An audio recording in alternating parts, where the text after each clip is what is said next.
Hello, and welcome back to James in the Frames. I'm your host, James, and I know the title of this episode may be a bit confusing, considering that last week I said that I was going to be discussing the Star Wars prequel trilogy with Star Wars Parallels. That episode is still on the horizon, and it will be coming to you guys next week. We both decided that next week would be the best week to release it, so you'll just have to wait a little longer. As Obi-Wan would say, patience. Still, though, for this week, I want to talk about not a film in particular, but a show, a really good show that I recently finished watching.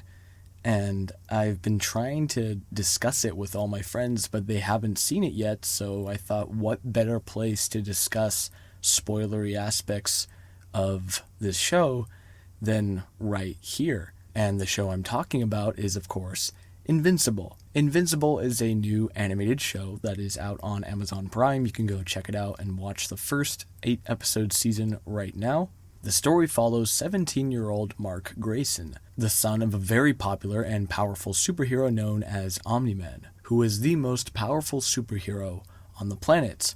The show starts right about when Mark discovers his powers and starts to develop them, and over the course of the show, he learns to balance his superhero life with his personal life.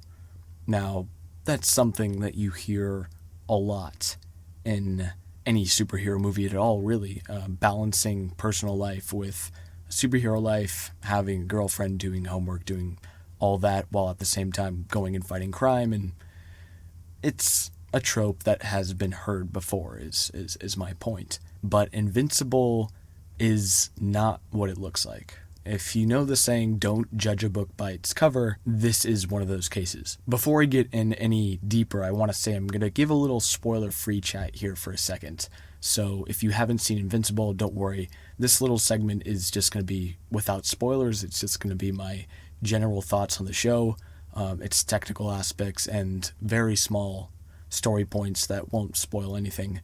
Let's say it'll be about a 3 to 5 minute grace period before I go into the deep spoilery discussion that I really want to have, that I'm holding back, but we'll get there. So my spoiler-free thoughts are that this is an incredibly well-written show. From the first episode, I was hooked, and many other people can definitely say the same thing. It subverts common superhero series tropes and does a 180 completely, and it's fantastic. It's really well executed, and the performances also are amazing. Steven Yeun voices Mark, Sandra Oh voices his mother Debbie, and J.K. Simmons, who plays Omni-Man, or Nolan Grayson. It was a little funny at first because the character of Nolan Grayson / Omni-Man looks a lot like J. Jonah Jameson, so for the first few episodes, it was a bit hard to distinguish the two because I'm so used to hearing J.K. Simmons' voice as the unforgettable character that is J. Jonah Jameson. But emphasis on few episodes to get that distinction down, because his performance is amazing, as well as that of Steven Yeun and the whole cast, really. I believe Jillian Jacobs is in there, Seth Rogen is in there, Mahershala Ali is in there, a bunch of really talented actors. I was surprised to see so many recognizable names and talented actors in that ensemble cast, and props to them. This show has some of the best voice acting I've heard in recent memory. Steven Yeun, dude, he's so good in this. He's just as good of a voice actor as he is a live action actor. Same goes for J.K. Simmons. He really puts his heart and soul into it. And it looks like there's a lot of heart and soul put into the general production of this. The animation quality, of course, it ranges from a Cartoon Network 2010s animation to sometimes a lower quality, which honestly did not bother me. The show's writing and performances make up for those flaws. And I'm sure with the incredible reception that this first season is getting, the second season is going to have most likely a higher budget, and it's going to just get better in animation quality as time goes on. One more spoiler-free thing that I will say is that this show is quite violent. It shows you things that most superhero shows or movies don't show you about the strength that a superhuman or a creature has and what it can do to a human body or maybe a superhero body. It's very realistic in that regard, and it's brutally honest in its depiction of violence. And it makes the show even more of a tense and riveting watch as episodes go on. So without any further ado, I'm going to cut the spoiler-free review here. Guys, go check it out. It's streaming now on Amazon Prime. You can watch it. 8 episodes. Each of them are like 40 minutes long. It could take you an afternoon to watch. You could watch it over a couple days, which is what I did. And I say this for any TV show in particular, but I'm not going to ramble about my thoughts on binge watching at the moment. Okay, it is now time to go into spoiler territory. If you have not seen Invincible, this is your final warning. In 3, 2, 1. Wow. What a show. What a freaking show. First of all, I have to talk about the twist ending at the end of episode 1. Up until that point, I'd seen episode 1, I was like, wow, okay, this looks like a fairly mature, funny show. Like, there isn't going to be anything serious going on. It seems like an Adult Swim teenage animated comedy. And I wasn't really noticing the dark undertones that the episode presented, specifically around Omni-Man's character and how sometimes he'd get awkwardly silent at the dinner table when Mark mentions his powers, or how he raises his voice at his wife. Like, those small, subtle character moments, it just flew right past me. And this show has a unique way of presenting post-credit scenes. I thought the first episode was done when the credits started rolling, and I heard audio. I was like, oh, okay, there's going to be like a little mini like teaser for next episode or something like that. After having been introduced to the Guardians of the Globe, we see that they're all getting called to their headquarters. And I thought this was the point in the show where maybe the heroes meet together and Omni-Man comes in and says, like, okay, we have a threat that's coming this way and it's going to be too big for any of us, and I have a son and he can help, like that sort of thing. But boy, was I wrong. The second I saw Omni-Man come out of the shadows trying to punch, I think it was the Immortal at first. He just comes out of the shadows and I just went silent. I was glued to the screen. It was pretty late. I'd say it was about like 11:30. I was just about to turn in. I was like, okay, I'm gonna just finish this episode off and I'll be done with it. When Omni-Man attacked the Guardians of the Globe, I thought, oh, this is the direction they want to go in. Let's see how it plays out. And it played out unlike anything I've ever witnessed in any piece of superhero media, in the most brutal and disturbing way. First of all, I loved how the Flash type character, I forgot his exact superhero name, but when Omni-Man grabs his fist and just takes his head between his two hands and just starts pressing, I thought, okay, this is getting really dark. And of course he crushes the guy's head, and I love how the music built up and just went sinister and just dark and just terrifying as this horrible act happened. And when his head just explodes like a watermelon, and that shot of Omni-Man's face just getting splattered, like that cold killer expression, it's such an amazing shot. The score completely stops and it's silent, and I thought that was a great way to make the moment feel all the more real. Like, even the musical score is gone. Like, this is serious. Like, stuff is going down. And boy, in the way it went down, it shook me. It really did. I was about to doze off, and that scene was like 10 cups of coffee for me. Never had I seen such a brilliant twist so early in a show. And it set the stage for the rest of the show, unlike any other animated superhero or superhero show I've seen so far. I'm not one to watch superhero shows. A lot of people have been comparing this show to The Boys, which is something I haven't seen much of. This is really the first superhero show I've been invested in, all because of that brilliant first episode. And I've only seen that brutal sequence about 3 or 4 more times, especially after having seen the finale, just to look at the more subtle details in there. There was actually a comment on YouTube I saw that this is the reason why Batman has the contingency plan. Like, if something goes wrong with Superman, like, that could happen. And I think this show shows that possibility, shows that scenario, whereas I don't think DC could do that, or Marvel could do that in such a graphic and brutal way. Well, of course, DC and Marvel have their graphic moments. But just to ponder for a second and to think, like, what if it was Superman against the Justice League? I think that's pretty terrifying to think. First episode finale discussion aside, that it just hooked me in. That final sequence hooked me in. I sat speechless as the credits started rolling by, and I just had to watch the second episode. And after that, over the course of a week, I finished the show, and man, what a ride it was. The show gets better with each episode. It gets more intense as the mystery of the Guardians of the Globe murder unravels. And the brilliant character of Cecil, this guy has balls. In episode 7, I loved his confrontation between him and Nolan, and I love the whole aspect of the Viltrum as this empire that has conquered the universe, and that whole reveal in episode 8, I believe, when Nolan tells Mark the whole backstory of Viltrum and how it came to be. It's quite the reveal, because you know that Viltrum has dominated countless other planets, and that Earth, it just puts humanity in such a vulnerable position. And throughout the entirety of episode 8, that vulnerability is just exposed even more.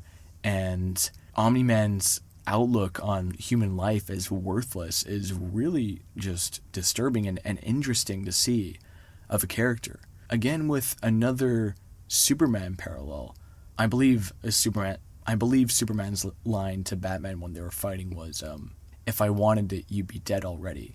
Well, in this case, Omni-Man, if you want someone dead, he's going to kill them. I like that moral compass going completely off the rails. And I also love the little touch of Omni-Man having bloodshot eyes in the final episode to really signify his true evil nature. I also love how in the last fight between Immortal and Omni-Man, when the Immortal gets killed by Omni-Man for the second time, he doesn't even hesitate to ask why he killed the Guardians of the Globe. He just gouges his eyes. It's just badass till the end. Now I realize I'm skipping over quite a few aspects of the show that I haven't touched on. The supporting characters, Adam Eve, I believe her name is. I forgot the girlfriend character, whatever her name was. Darn it all. She was all right. I thought she was a pretty good character. The only thing that bothered me a little bit is that later she says that she knows that Mark is invincible, but when Mark saves his best friend from those machine type things at the university, she blames him for not being there and not helping, when she literally knew that Invincible was there and helping. But I guess you could say that maybe she was angry that he didn't help sooner or something like that. But yeah, her character was all right. And speaking of the college scene, and speaking of those robot things that attack the campus, or the one robot thing, that was a really disturbing episode. And it was really, really creepy. Like, the idea of having your vocal cords ripped out and being placed into this metal body and like completely disfigured, and the way the guy came out of the ground and was like screaming for help, but nobody knew that he was screaming for help because he was in this big hulking suit of armor and looked like a monster. And then he sees his reflection and he's like, oh my god, like his mind snaps and he just kills himself. He impales himself. Like, it was really messed up there. That whole episode was really creepy. And it was so satisfying when Invincible punches that inventor guy in the jaw and just breaks his jaw. That was just incredibly satisfying, because he is such an evil dude. And while I'm on the subject of that episode, I might as well talk about the gore in the show and the violence. Wow. This is one of the most violent shows I've seen. It's really, really, really, really violent. But that's not necessarily a problem, for me, at least. I think in the context of the story, it's perfectly realistic in some way. Let me use an example. Like that train sequence in episode 8, that was just insane.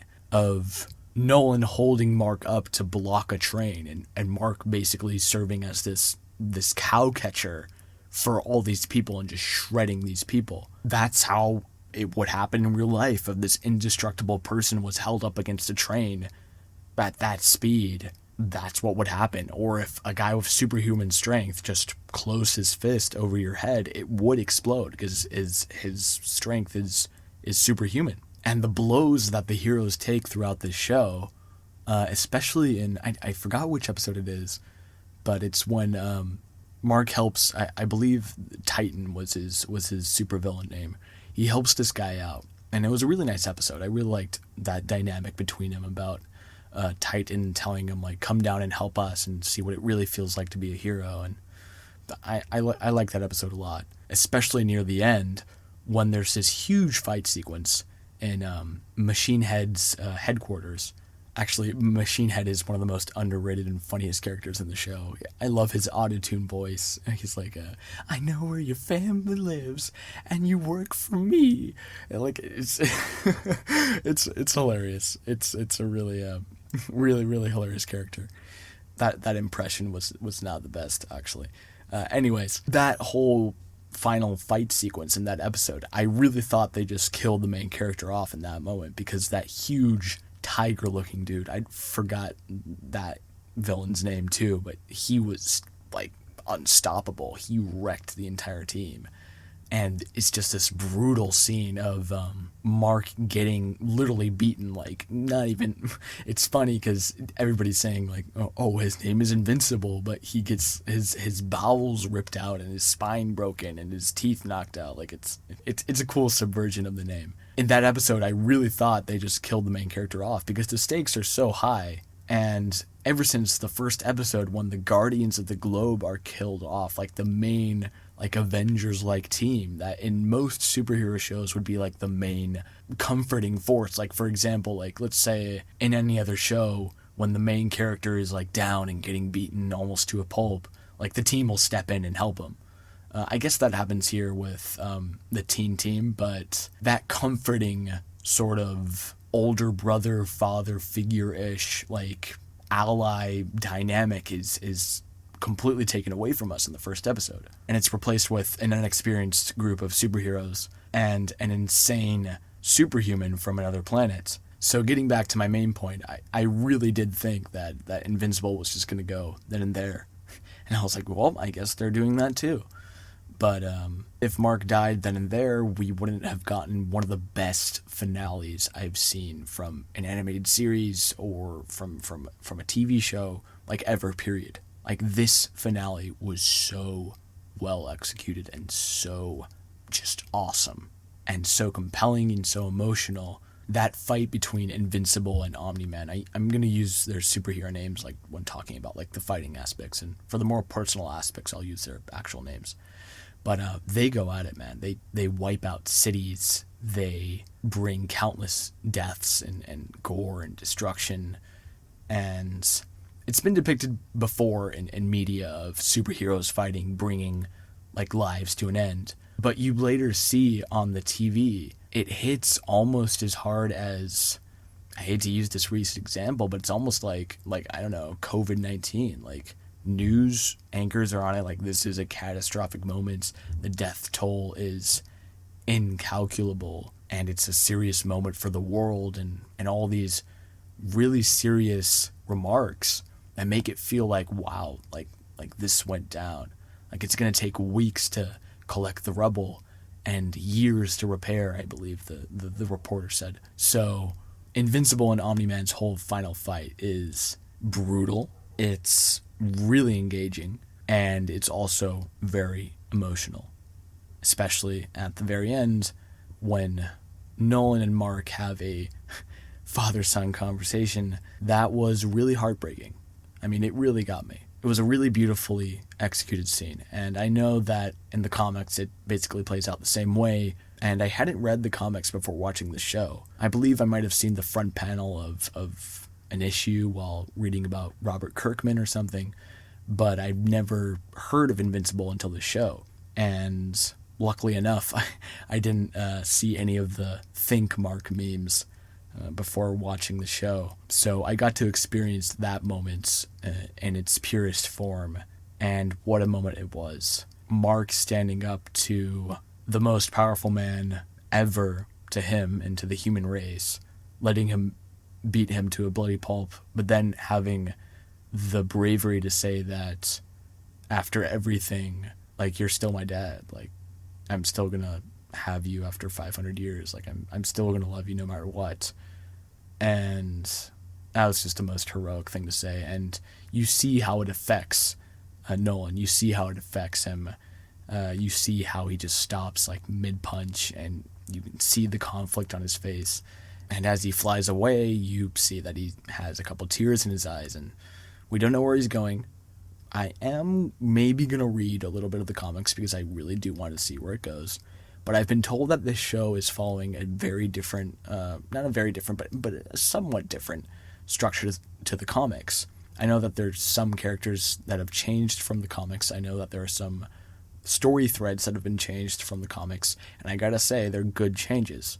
I read the original Invincible comic after watching the show. It was like a 1-2 hour read, and I gotta say, the first season works a lot better than the first issue of the comic. It's as simple as that. And I've been told that Invincible goes on for a while. Like, there are interplanetary wars that happen. There's, like, insane battles that happen. There's characters that are introduced in season 1 that become huge, like, bad guys later on. Sadly, I got a couple spoiled for me. I'm not going to spoil them for you guys. Don't worry. YouTube's recommendations, you know how it is, guys. Sometimes you get recommended something that's a spoiler after watching something, and sadly I got a lovely YouTube recommendation saying that spoiler dies in Invincible, so that was fun. Anyways, I'm really looking forward to season 2 and where Nolan is going and how he's going to reflect on his decisions and maybe his possible redemption. We'll see where it goes. And it's suffice to say that Invincible is going to be one of the best shows in the next few years to watch. Its first season is already getting an incredible response. I'm seeing video essays and raving reviews and memes, most of all. The Think Mark meme is just taken over completely. And I'm super excited. I really, really am. It's a new show that's come out. It's a great show. I'm hyped. It's a new something, you know? Like, it's something new. Yeah, so those are my thoughts on Invincible. I absolutely love the first season. Can't wait for the next. Apparently season 2 or 3 are already greenlit, so we're getting those, and yeah, awesome. If you guys had any favorite moments from the show, please comment down below. If you guys maybe want me to touch on some of its aspects in a video essay, I'd be happy to do one. I'm thinking about maybe releasing something regarding the show because it is that good. Let me know what you guys think. So there's one more thing I wanted to talk about in this episode, and it's something new that I've never really done. And I'm trying a lot of new things out because I just want to see how they're received and if you guys like them. And let me know if you guys like me talking about these types of things. But the new trailer for Edgar Wright's latest film, Last Night in Soho, debuted on Tuesday. And I gotta say, it looks really fantastic. It looks unlike anything we've ever seen from Wright before. It looks like Suspiria meets Vertigo meets Once Upon a Time in Hollywood. I absolutely love that Edgar Wright is going into somewhat of a horror genre movie. Like, that's really cool. He's done comedies, he's done buddy cop comedies, he's done comic book movies, he's done action movies, action/musical movies. It looks like quite the theatrical experience. Like, I'm definitely going to see it in a theater. I think it'll be the best way to experience it. Thomasin McKenzie and Anya Taylor-Joy star in it, and honestly, those two look like they're perfectly in sync. Considering that it looks like Anya Taylor-Joy is playing the 60s alter ego of Thomasin McKenzie's character. It's a really cool concept. I really enjoy it. And I really hope it delves into the whole idea of slowly becoming someone else as you live their life more and more. I got that feeling from the trailer, and I'm always interested in that dynamic. There's a lot of psychological and metaphorical things that can be done with that type of story, and it's just really intriguing. And that shot of Thomasin McKenzie coming out and seeing that James Bond Thunderball poster was so cool. I can't wait to see 1960s like England in the movie.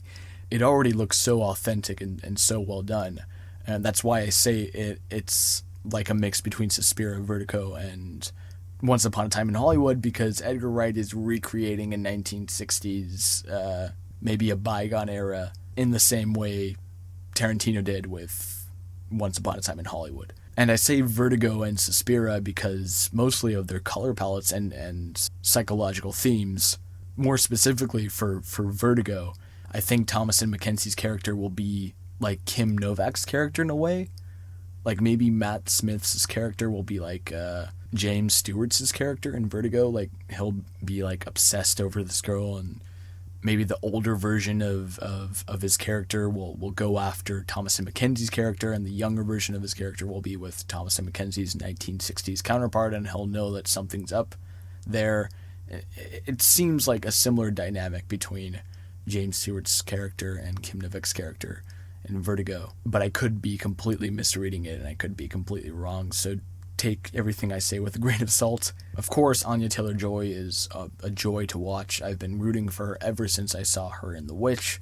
She is one of the most talented actresses working today. Thomasin McKenzie, too. She's really good. I've only seen her in Jojo Rabbit, sadly. I'm definitely going to look into more of her filmography to see what she's done. And there's also Matt Smith, who I don't really know that much about, but yeah, there's Matt Smith. Wait, sounded a little bit too like, oh, it's Matt Smith now. I'm being honest. I haven't seen anything else with Matt Smith in it, I don't think so. This might be my first film I see of his. And of course, Edgar Wright is directing, and I believe he wrote the screenplay too, or maybe the story and someone else wrote the screenplay, or maybe all of those things. It really looks like a new experiment for him. I see some of his camera movements and framing techniques in the trailer. There's definitely a couple of them in there.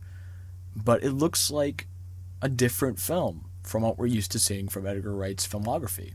It's not like a snappy, like, whip pan in the middle of someone running, cutting to something else, or, crash zooms onto someone's face, and, everything we've come to learn from his filmmaking style. It looks like he's going in a new direction here, and I love it.